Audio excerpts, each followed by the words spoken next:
মানে আপনি বিজেপিতে যোগ দিচ্ছেন না? না, এরকম কোথায় আমি কখন কোথায় বললাম? আর কিচ্ছু না। অধীরবাবু আমাদের দলের নেতা, আমাদের পশ্চিমবঙ্গ প্রদেশ কংগ্রেসের সভাপতি, আমার অত্যন্ত শ্রদ্ধেয় মানুষ। অধীরবাবুকে যখন মমতা বন্দ্যোপাধ্যায় আক্রমণ করেছিলেন, আমি রুখে দাঁড়িয়েছিলাম। পশ্চিমবঙ্গ প্রদেশ কংগ্রেসের আমার বলতে কোনো দ্বিধা নেই, সেদিনকে একমাত্র আমিই রুখে দাঁড়িয়েছিলাম। নমস্কার, আপনারা দেখছেন হাউ।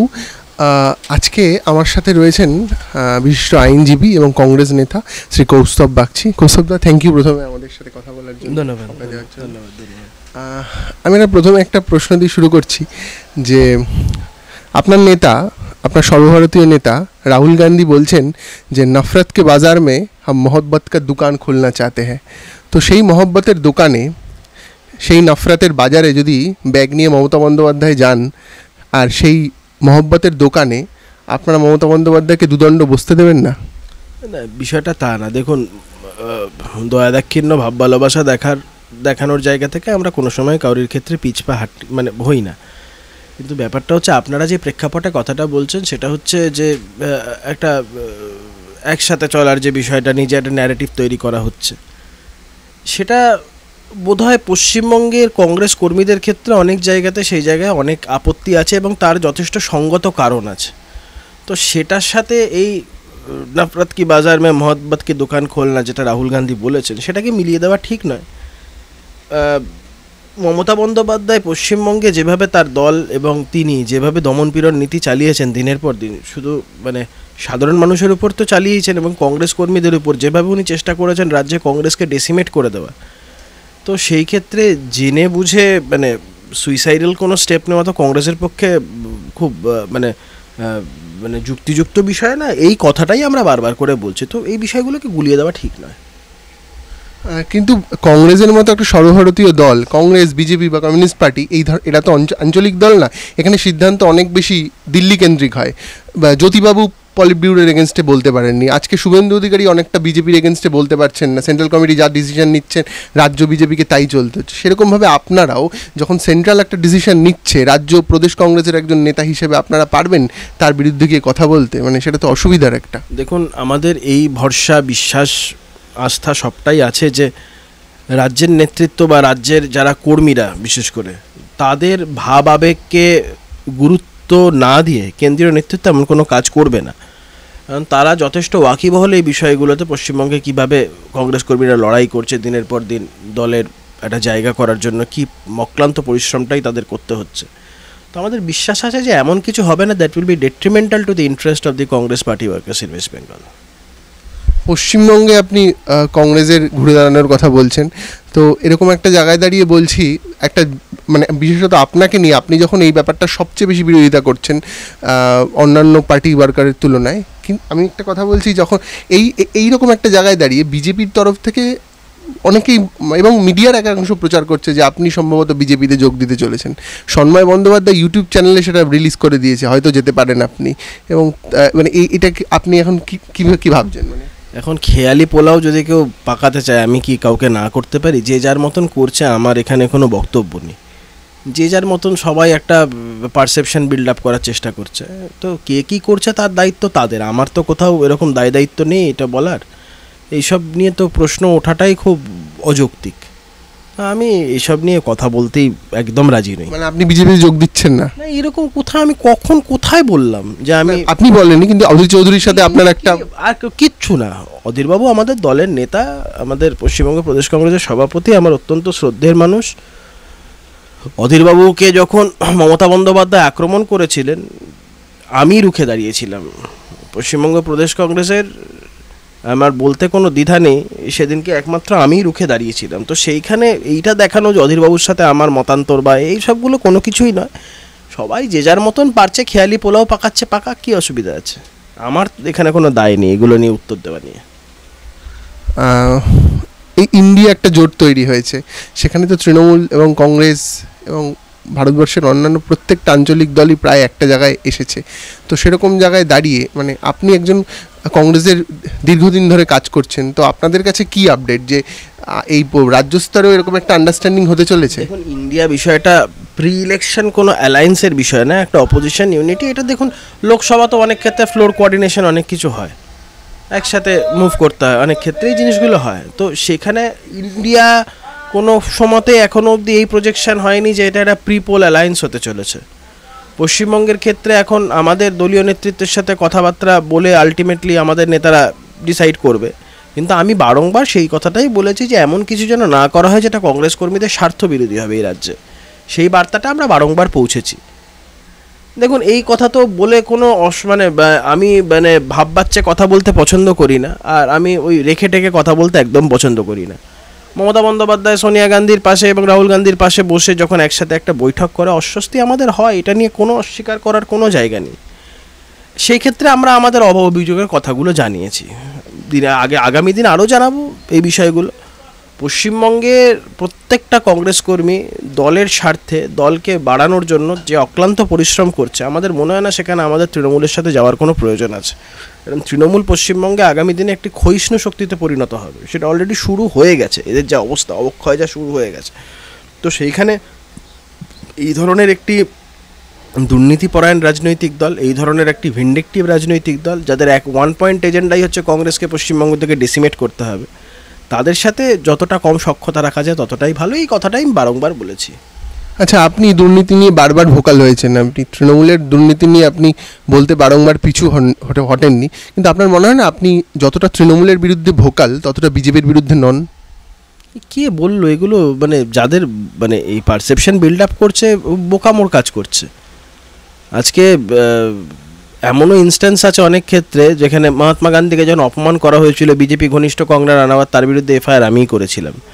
তো এরকম অনেক ইনস্ট্যান্স আছে সারা পশ্চিমবঙ্গ জুড়ে। আমার অনেক বক্তৃতা খুঁজলে দেখতে পারবেন যে আমার ওখানে কোনো রাগঢাক করে কোনো আমার এজেন্ডা যেটা সেটা আমি তৃণমূল বিজেপি দুটোকে একই, মুকুল রায়ের কথা অনুযায়ী যাহা তৃণমূল তাহাই বিজেপি, সেই অর্থে আমি তো একই লাইনে বরাবর আক্রমণ করে এসেছি।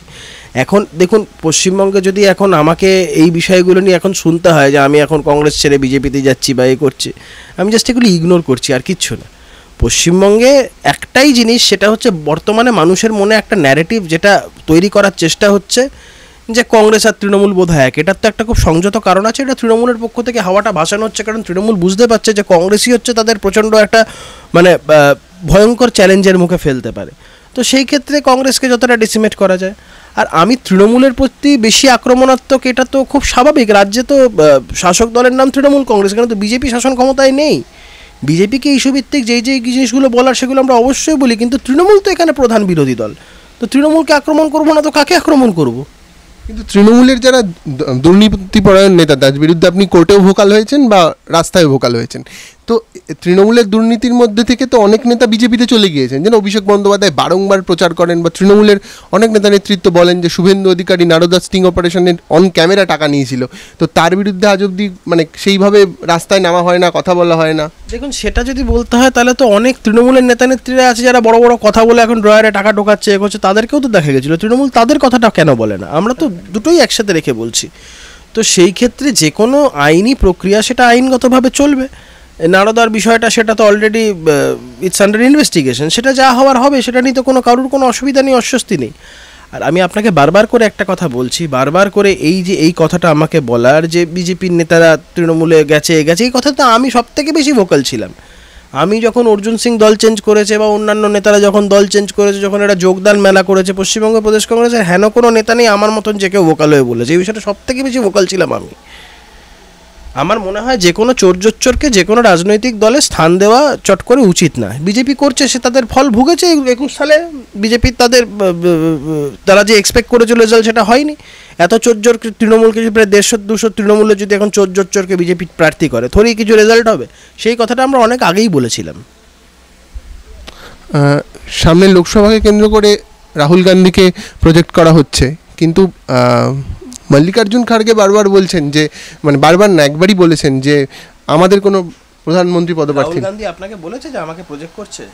না, আমি বলছি যে আমাকে বলেননি। এটা বলছি যে রাহুল গান্ধীকে যে আপনি বলছেন যে প্রজেক্ট করার যে কথা চলছে, রাহুল গান্ধীকে আপনাকে একবারও বলেছে আমাকে প্রজেক্ট করা হচ্ছে? রাহুল গান্ধী আমাকে বলেননি। অপোজিশন ইউনিটির ক্ষেত্রে কংগ্রেসের বরাবর একটা স্ট্যান্ড, সেটা হচ্ছে নেতা নির্বাচন পরে হবে, নীতির লড়াইটাই হচ্ছে আসল। এই যে বিচারধারার লড়াই, সেটাই কংগ্রেস বারবার বলে এসছে। তো সেটা তো নেতা পরে নির্বাচিত হবে, এটা দলীয় বহু আগে থেকেই কথা আমাদের নেতৃত্ব বলে এসছে। কিন্তু গোটা দেশের কংগ্রেস কর্মীরা তো রাহুল গান্ধীকে তাদের নেতা মনে করে, এটা তো খুব, সেটা তো মানে খুব ইনএভিটেবল একটা বিষয়, কিন্তু দলে তো প্রজেকশন বা কে প্রধানমন্ত্রী এই বিষয়গুলো নিয়ে তো কোনো আলোচনাই হয়। আমি এই জায়গাটা থেকেই আসতে চাইছি যে যখন গত প্রায় 10 বছর ধরে মিডিয়া একটা বাইনারি তৈরি করে দিয়েছে যে ইফ নট নরেন্দ্র মোদী দেন হু, মানে আমরা যাই বলি না কেন একটা মুখ তো দরকার নরেন্দ্র মোদীর মতো একটা নেতার এগেনস্টে গোটা দেশে ফাইট করার জন্য। তো আপনাদের তরফে সেই মুখটা কে হবে তাহলে? মুখের বিষয়টা না, দেখুন আমরা মানে রাহুল গান্ধী অবশ্যই আমাদের দলের মুখ, আমাদের দলের অত্যন্ত জনপ্রিয় একজন নেতা এবং আপোষহীন সংগ্রাম করা একজন নেতা, কিন্তু বর্তমানে প্রশ্নটা সেটা হচ্ছে নেতার থেকে বড় নীতির প্রশ্নটা। তো সেটা কংগ্রেসের কাছে আরও বেশি গুরুত্বপূর্ণ, এটাই নেতৃত্ব বরাবর বলেছে। আমি I can't take a different stand from that. সেই নীতি দিয়ে মনে হয় যে আপনার মোদী অমিত শাহর মতো একটা দীর্ঘদিনের পোড় খাওয়া পলিটিশিয়ান যারা ক্ষমতায় রয়েছে, লড়াইটা তো ব্যক্তি নরেন্দ্র মোদী বা ব্যক্তি অমিত শাহকে কেন্দ্র করে নয়, লড়াইটা হচ্ছে তাদের ভুল পলিসি, তারা যেভাবে চালনা করছে সেই বিষয়গুলো নিয়ে, তাদের যেই বিষয়গুলোতে ধরুন ইকোনমিক পলিসি বলুন, ফরেন পলিসি বলুন, বা রাজ্যে যেভাবে একটার পর একটা সিদ্ধান্ত তারা নিচ্ছে, যেখানে এই রাজ্যে বলছি দেশে একটার পর একটা সিদ্ধান্ত যেটা তারা নিচ্ছে, সেখানে অনেক মানুষের মনে হচ্ছে যে এই সিদ্ধান্তটা হচ্ছে detrimental to the sentiment of the people of West Bengal, of India. তো সেই ক্ষেত্রে অটোমেটিক্যালি এই বিষয়টা তো নীতির লড়াইটা অনেক বড় রাদার দ্যান নেতার লড়াই, সেটাই বলার। রাহুল গান্ধী কখনো ব্যক্তি রাজনীতির বিরুদ্ধে, যেমন ব্যক্তি অমিত শাহ বা ব্যক্তি নরেন্দ্র মোদী, এইভাবে রাজনীতিটা দেখেন না। আচ্ছা, আপনি নীতির লড়াইয়ের কথা বললেন লোকসভাতে, আপনার কি মনে হয় খুব সামনেই লোকসভা নির্বাচন, 1 বছরের এত বাকি নেই, তো এই লোকসভাতে পশ্চিমবঙ্গের মানুষ কংগ্রেসকে বা বাম কংগ্রেস যদি জোটকেই ধরি কেন ভোট দেবে, আপনার কি মনে হয়? দেখুন এখন মানে কি ফরমেশন হতে চলেছে এখন থেকে তো বলতে পারবো না, স্পেকুলেট করে কোনো লাভও নেই। আর আমি জ্যোতিষবিদ্যাও পড়িনি, আর স্পেকুলেশন নিয়েও আমার পড়াশোনা নেই, পলিটিক্যাল স্পেকুলেশনও আমি করতে পারবো না। তবে এইটুকু বুঝতে পারছি যে পশ্চিমবঙ্গের মানুষ একটা অল্টারনেটিভ চাইছে। পশ্চিমবঙ্গের যে কোনো স্তর থেকে তৃণমূল নামক দলটাকে রাজ্যের মানুষ বিদায় দিতে চায়। তো আগামী লোকসভা কোন ন্যারেটিভে হবে, কি হবে না হবে, সেটা এখনও it's too early to say. ন্যারেটিভটা বলতে চাইছি না, আমি বলছি যে আপনারা জনগণের সাথে কতটা থাকতে পারলেন গত 5 বছরে, যে মানুষ বলতে পারি যে পশ্চিমবঙ্গে মানুষ তৃণমূলের অল্টারনেটিভ খুঁজছে, পশ্চিমবঙ্গের মানুষ তৃণমূলের অল্টারনেটিভ খুঁজছে, এবং যে কোনো স্তর থেকে লোকসভা, বিধানসভা, পঞ্চায়েত, পৌরসভা, সব জায়গা থেকে মানুষ চায় তৃণমূল উৎখাত হোক। তৃণমূল উৎখাত হোক মানুষ যদি চায়, কিন্তু তার এগেনস্টে দাঁড়ানোর মতো একটা নিজস্ব শক্তি তো তৈরি করতে হবে কংগ্রেসকে, সেই জায়গাটা কংগ্রেস কতটা পেরেছে বলে মনে হয়? আর একটা কথা যেটা বলছি, আপনি দীর্ঘদিন ধরে হাইকোর্টে লড়ছেন, আপনার মতো লেফটেরও অনেক আইনজীবী রয়েছেন যারা এই মামলাগুলোর সাথে জড়িত, তো অনেকে এটা বলছেন যে কোথাও গিয়ে বাম কংগ্রেস পলিটিক্সটাকে হাইকোর্ট থেকে পরিচালনা করছে, সাধারণ মানুষের সাথে তাদের যোগাযোগ কমছে, এটা আপনার মনে হয়? তাই না, আমাকে এই ধরনের কথা কেউ বলেনি। সাধারণ মানুষের সাথে যথেষ্ট যোগাযোগ রেখেই রাজনীতিটা করতে হয়, এবং আমরা সেটাই করি। কোর্টে তো মামলা মোকদ্দমা হবেই, তো কোর্টের সাথে রাস্তার কোনো সম্পর্ক নেই।